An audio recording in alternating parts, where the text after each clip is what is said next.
നമസ്കാരം. Media vision വാർത്തകളിലേക്ക് സ്വാഗതം. ഭാഷാശ്രീയുടെ മുഖ്യ പത്രാധിപർ ആർ.കെ. രവിവർമ്മ അനുസ്മരണവും സംസ്ഥാന പുരസ്കാര വിതരണവും പേരാമ്പ്രയിൽ സംഘടിപ്പിച്ചു. പ്രഭാഷകൻ വി. കെ. സുരേഷ് ബാബു ഉദ്ഘാടനം ചെയ്തു. ഭാഷാശ്രീ സാംസ്കാരിക മാസികയുടെ മുൻ മുഖ്യ പത്രാധിപർ ആർ.കെ. രവിവർമ്മയുടെ 9ാമത് അനുസ്മരണവും സംസ്ഥാന പുരസ്കാര സമർപ്പണവും കവിയരങ്ങും പേരാമ്പ്ര റീജിയണൽ ബാങ്ക് ഓഡിറ്റോറിയത്തിൽ സംഘടിപ്പിച്ചു. ഭാഷാശ്രീ മുഖ്യപത്രാധിപർ പ്രകാശൻ വെള്ളിയൂർ ചടങ്ങിൽ അധ്യക്ഷത വഹിച്ചു. പ്രഭാഷകൻ വി. കെ. സുരേഷ് ബാബു ഉദ്ഘാടനം ചെയ്തു. ആർ.കെ. രവിവർമ്മയുടെ പേരിലുള്ള സാഹിത്യ പുരസ്കാരമാണ് ഇവിടെ സമർപ്പിക്കുന്നത്. ഈ പുരസ്കാരം സമർപ്പിക്കാൻ തക്കവണ്ണമുള്ള മഹത്വം എന്താണ് എനിക്ക് എന്നായിരുന്നു എന്റെ ഒരു അവതരണം. എങ്കിലും എനിക്കുള്ളൊരു യോഗ്യത ഞാനൊരു നല്ല വായനക്കാരനാണ് എന്നത് മാത്രമാണ്. എന്താണ് ഈ നല്ല വായനക്കാരൻ? കിട്ടിയതെല്ലാം വായിച്ചു തീർക്കുന്നവൻ നല്ല വായനക്കാരനല്ല. വായിച്ചു തീർക്കുന്നവനല്ല, വായിച്ച് തീരാതിരിക്കുന്നവൻ. നമ്മുടെ നാട്ടിൽ ഒരുപാട് ആളുകൾ വായിച്ച് സ്വയം ജീവിക്കുകയാണ്, സമയം തീർന്നു പോവുകയാണ്. വായിക്കുന്നവർ പഴയുന്നവരായി മാറുന്നില്ല എന്നതാണ് നമ്മുടെ പ്രശ്നം. ഏറ്റവും ബൃഹത്തായ ഗ്രന്ഥങ്ങൾ ലോകത്തിന് സംഭാവന ചെയ്ത ഒരു രാജ്യമാണല്ലോ നമ്മൾ. എന്നിട്ടും നമ്മുടെ രാജ്യം ആ വായനയുടെ സംസ്കാരത്തിനനുസൃതമായി നമ്മുടെ രാജ്യത്തിന്റെ സംസ്കാരം വളരുമോ തളരുമോ എന്ന് ഗൗരവതരമായി പരിശോധിക്കണം.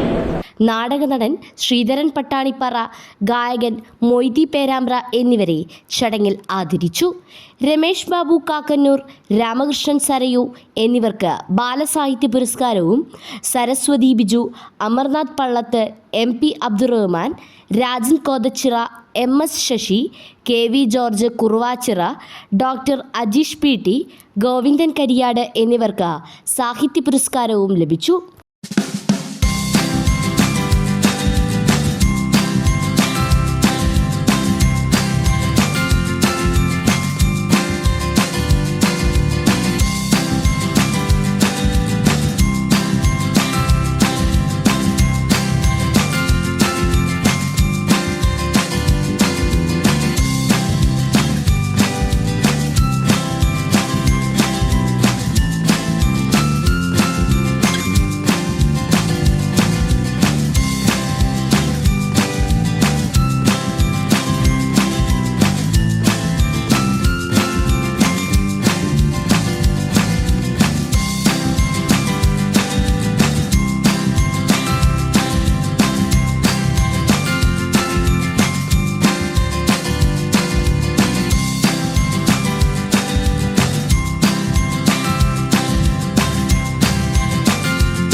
വി. കെ. സുരേഷ് ബാബു പുരസ്കാര സമർപ്പണം നടത്തി. കവിയരങ്ങ് ആയിടത്തിൽ P. ഗോപാലൻ ഉദ്ഘാടനം ചെയ്തു.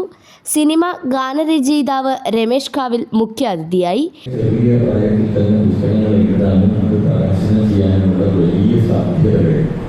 നമ്മുടെ നാട്ടിലുണ്ട്. ലക്ഷക്കണക്കിന് എഴുത്തുകാർ കേരളത്തിലുണ്ട്. എണ്ണിയാൽ തീരാത്ത പ്രസിദ്ധീകരണങ്ങൾ നമ്മുടെ മുന്നിലുണ്ട്. ഒരു മനുഷ്യായുസ് കൊണ്ട് വായിച്ചു തീർക്കാൻ കഴിയാത്ത പുസ്തകങ്ങളാണ് ഓരോ ദിവസവും പുറത്തിറങ്ങുന്നത്. വായന ഗൗരവമായ ഒരു പ്രവർത്തനമാണ് എന്ന് തിരിച്ചറിയുന്ന ഒരു തലമുറയിലാണ് നമ്മൾ നിൽക്കുന്നത്. മറിച്ച് വായന മരിച്ചുപോയി എന്ന് പറയുന്നത് ഒരർത്ഥവുമില്ല എന്ന് വിശ്വസിക്കുന്നവരാണ്. എഴുത്തുകാരൻ രത്നകുമാർ വടകര പുരസ്കാര കൃതികൾ അവലോകനം ചെയ്തു. ശ്രീകുമാർ തെക്കേടത്ത്, ഭാഷാശ്രീ ഉപപത്രാധിപർ Abdul Kareem NA, Devadas Paleri, Suresh Kanav, KK Ramesh Velliyur, Shaima NK, Sahadevan Moolad, Bhashasree manager Ratheesh E. Nair എന്നിവർ സംസാരിച്ചു. പുരസ്കാര ജേതാക്കൾ മറുപടി പ്രസംഗം നടത്തി. ജോസഫ് പൂതക്കുഴി സ്വാഗതവും സദൻ കൽപ്പത്തൂർ നന്ദിയും പറഞ്ഞു. News bureau, media vision.